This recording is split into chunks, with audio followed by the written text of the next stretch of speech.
আমরা সবাই ঐক্যমত ছিলাম, বাংলাদেশ আওয়ামী লীগের বিচার হবে, খুনি হাসিনার বিচার হবে।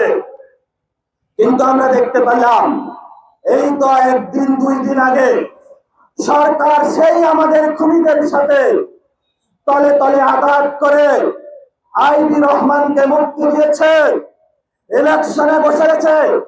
তুমি আমাকে ভোট দাও। আওয়ামী লীগ বলেছে তুমি আমাকে কি দিবা? যা পারো সব দিয়ে দিব, যেভাবে হলো মোদি তোমাকে দিয়েছিল। বলছে তুমি আনবে কই থেকে? বললো তুমি যে দাদার বাড়ি থেকে এনেছ, আমিও মোদি দাদার বাড়ি থেকে এনে তোমাকে দিব, ভয় নাই।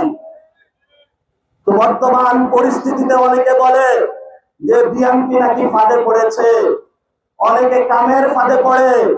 বিএনপি হলো আওয়ামী লীগের ফাঁদে পড়েছে।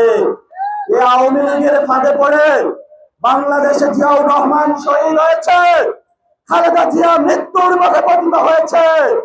জনাব প্রধানমন্ত্রী তারেক রহমান, আপনাকে আমরা হুঁশে আসতে বলি, এরাই কিন্তু আপনার বাবার খুনি, এরাই কিন্তু আপনার মায়ের খুনি, এরাই কিন্তু বিএনপির অসংখ্য নেতা কর্মীর খুনি, এরাই কিন্তু বাংলাদেশের জামায়াত ইসলামের অসংখ্য নেতা কর্মীর খুনি। কিন্তু এরা দলীয় নেতা কর্মীদেরকে খুন করে শান্ত হয় নাই।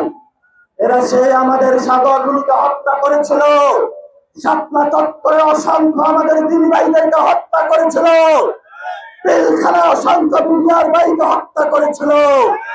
বাংলাদেশে আমরা যতদিন আছি আমাদের খুনিদের সাথে আমরা কোনো আঘাত করব না, ইনশাআল্লাহ।